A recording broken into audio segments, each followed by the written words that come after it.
88.1 The Burg, your music central. You are back into another fresh week of the Backyard Burn with your dude, Mr. Shane Dog Peterson. And with me, as always, you know him, you love him. It's my boy, Mr. Noah Annette. Noah, how was your weekend, bud? It was pretty solid. I went and picked up some stuff. I had to leave the house twice, so that was a little sketchy. The first two times you've left your house since basically being in quarantine, correct? Yeah, well, for about a month. So For about a month. Yeah, I believe we were at like 28 days, I believe you hit. pretty close. I hit Pretty close. 25. You hit 25? Yeah. I thought it was more than that. I almost thought for sure it was going to be a full month. But, I mean, you got to go out a little bit, get some fresh air. That probably felt a little bit nice. Yeah. It's very funny to watch me in the grocery store, not going to lie, because I don't really like being around anyone at all, even if they have a mask and even if I have a mask. Well, obviously I got my mask and gloves on. I'm not risking it. And so I'm kind of like, I don't know. I guess I would be like a little kid that's like trying to play like hide and go seek with people that are unaware that they're playing hide and go seek. Like that's my tactic in the grocery store. People are trying to go do their fine shopping. Noah's building a fort behind all the paper towels, if there are any left at the moment. I don't know how it is in Washington, but I know all the grocery stores here in California, you still got to fight for some TP. They're selling, I saw it yesterday, single rolls of toilet paper at a grocery store in California, 90 cents, almost a whole dollar per roll. Well, we got it pretty easily, like where I'm at. Like for a while, it was pretty gone for a while, but I mean, the various stores around here still have it. So I think it's more in the densely populated areas that are struggling more with it. Mm-hmm. But also, like where we have to grocery shop, it takes us like a half hour to go to the grocery store. Like this is not like the closest one, but it's like the actual like full grocery stores. We have like some smaller ones that are like kind of overpriced. But so like for us to go to the regular one, it's a half hour. But yeah, it's around. I think the hardest thing for us to find was like disinfectant wipes and bleach were like the two hardest ones. It took us forever to find bleach, to be honest. Yeah, everybody's still running out of everything. And I mean, who knows when this thing's going to end, but there are some good things in sight, folks, because let's not forget, Noah, today is Cinco de Mayo. And happy Cinco de Mayo to you. And it's Taco Tuesday. Okay, LeBron. Sorry, I had to do it. I don't know. It is Taco Tuesday and Cinco de Mayo. It calls for a good LeBron Taco Tuesday chant. I don't know.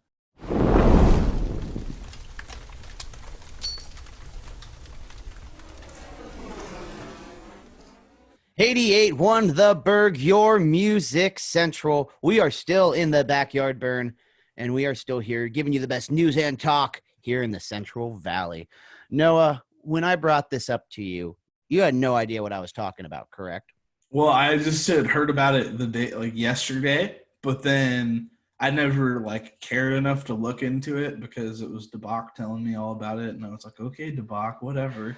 When you get the news from DeBach, you know you got to question a little bit, and that's not a knock on old DeBach, but you know DeBach, he's probably listening. We love you, kid. You're a little crazy though. But we are talking about the subject that is kind of sweeping Washington State right now. We're talking about the good old Murder Hornets. Have you guys seen these things? Because I just recently saw them this past weekend. Noah just saw them today, and what is that? How? I am so baffled that these things are here. You know the origin story, right, Noah? Yeah, that they instill fear in you. No, I don't know the origin story. Yeah, I explained it to you. Well, I'll explain it again. So the origin story is basically a big agricultural freight ship came over from Japan, and these little buggers somehow got on board, and they drove that thing. Well, sailed it. I don't know. Sailed, drove. I don't know I'm not a boat guy. Yeah, you'd sail a boat. Okay, cool. So yeah, they sailed all the way from Japan into the port of Seattle, and then when they started dumping off some of these things, these little bad boys started flying around. Now these things can get up to like 2 inches long. They're disgusting. They look like a caricature of a mean, like regular wasp. Like somebody was trying to make a big, mean cartoon wasp, and then they just flew off the paper. That's what they look like to me. I feel like their name is like a little kid's like friend group. Like they're trying to be cool and like in grade school. We're the killer bees, man. Like I don't know. Like, I feel like It's like the name of like a group that has a clubhouse up in a tree. It only has that's all I can think of when it has secret handshakes. There's no girls allowed. It's like kind of like a Sandlot sort of deal. Yeah, they don't like cooties. They're all away from it. Yeah, well, the thing is, there's plenty of cooties with these bad boys, but the thing that really sucks about these things is that they attack bees, and it's not like we don't have a bee problem already, right? So that's going to majorly affect them if we don't figure out how to contain these little buggers. Because for once in my life, I'm happy that I'm not in Washington because I hate bugs. Same here. Well, dude, the thing is that I'm convinced that this is either the rapture or nature is truly thriving, because at my house, I live on a ranch, and we have been overrun by caterpillars. Like there's caterpillars on everything. Like every time I go out to my hammock every day, or I try to go relax and unwind, there's bugs in my hammock. There's caterpillars crawling all over everything. I did a review for Shane's World, a show that's going to be coming out here on our YouTube page, and was sitting in my hammock, and there was bugs crawling on the cameras. They were just getting everywhere. Like bugs are just thriving right now, and I could not be more disturbed.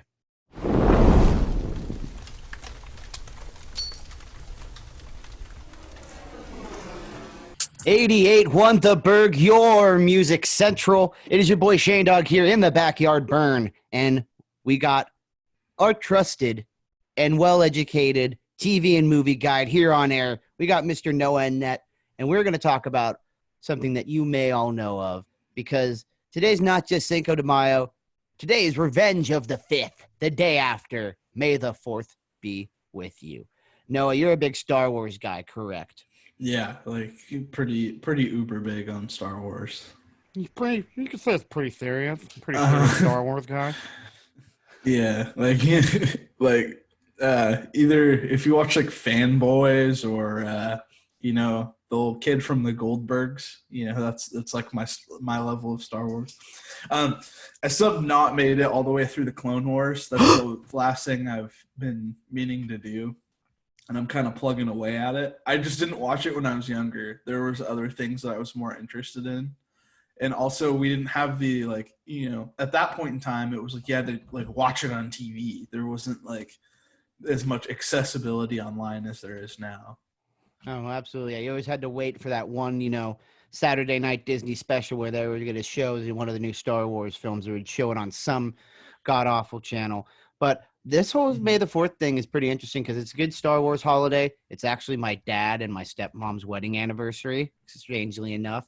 So that's always an easy way for me to remember that it's their wedding anniversary. When you start seeing everybody start posting Star Wars pictures, I just now associate that with my dad's wedding. Yeah. So anyways, I would say you are a watcher of Star Wars and know at least your favorite characters. So I do have a few lists of my favorite characters. I have arguments for all of them. Okay, so I'm gonna break it down. So I'm gonna go with I would say your favorite like creature first, and that can be like an alien. It can be a regular creature.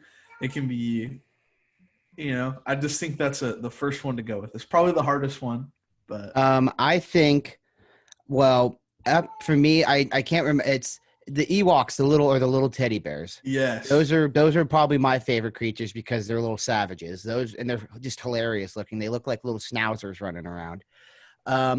Those are pretty cool. I like the little desert bandits, the ones that always the Jawas. The Jawas, yeah, Jawas are awesome. They're always up Jawas. To no good. Yeah, they're just always doing mischievous stuff and just robbing people. I think that's hilarious, and I like how they you never see their face, but you can see their glowing eyes. I think that's super cool.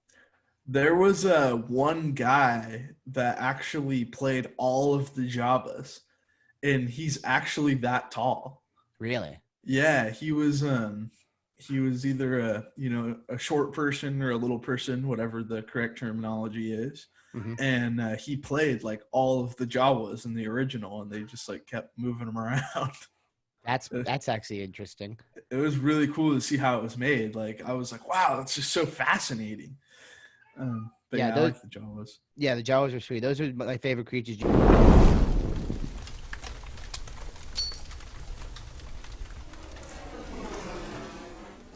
88.1 The Burg, your music central. Backyard Burn is still here, keeping it hot, keeping it right, and keeping it tight with your boy, Mr. Shane Dog Peterson, Mr. Noah and Nat. Now, we have been scrounging the internet, scrounging the film, scrounging the streaming services, trying to find some good stuff that you guys might enjoy. And we have seen some new movies coming over the horizon here coming up in the next couple months. Noah, hit them with one of them. Okay, so there's a new ScoobyDoo movie coming out, and it's like all animated. Plenty spooky. And actually, looking at the cast here, I cannot complain about the cast. Now, it's got a lot of people I like, a lot of people may not like, but for me, it's got some Zac Efron. He's playing Fred.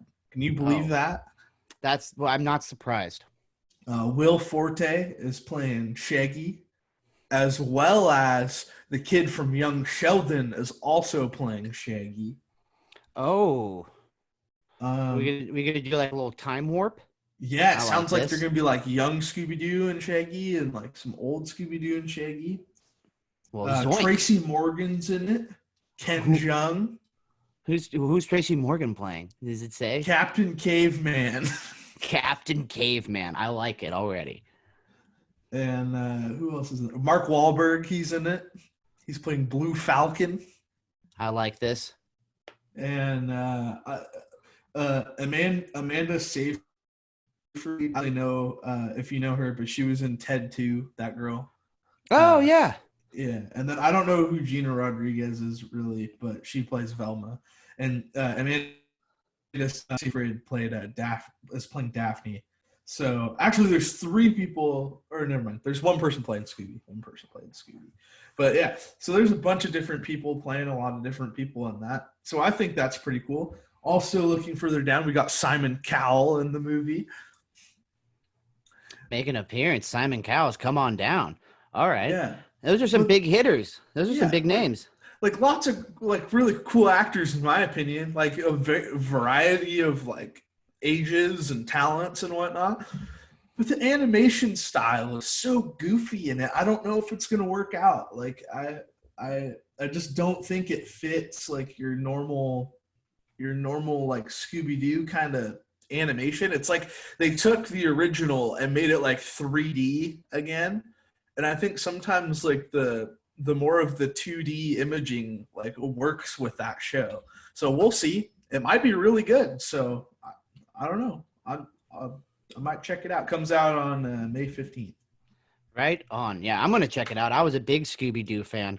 I've actually, weirdly enough, I've had the What's New Scooby-Doo song stuck in my head the past couple days. The What's New Scooby-Doo? That's such a good song, though. We're gonna solve that mystery. What's up, Scooby-Doo? We're coming after you. What's New Scooby-Doo? Yeah, I'm singing like Brendan Urie from Panic at the Disco. That's what I was thinking. I was like, what are you doing there, Shane?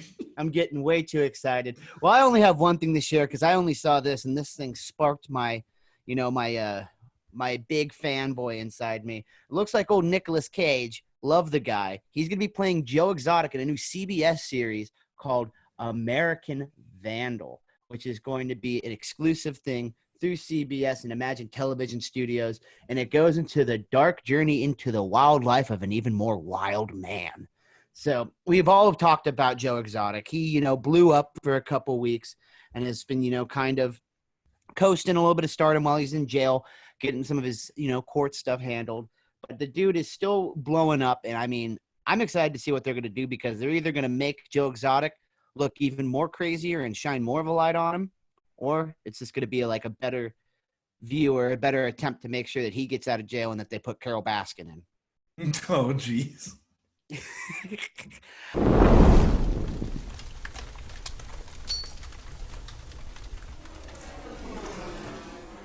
8-1 The Burg, your music central. You are coming into the end of the backyard burn. The fire's getting low, and it's time to call in the dogs.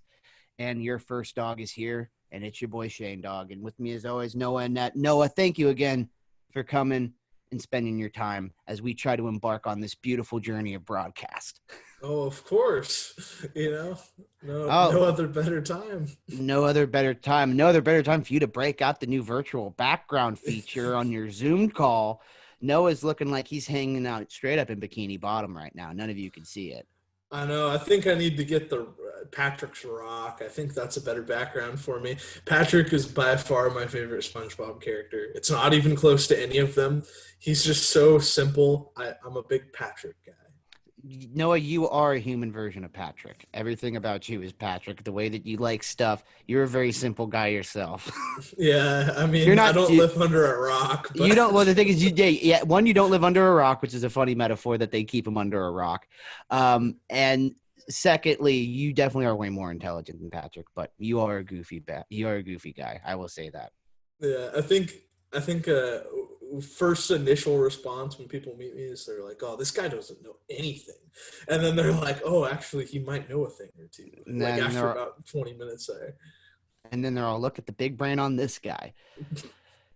Well, no, you have any more plans to get out of the house? Are you going to start your whole nother sequence of a month quarantine to avoid everybody?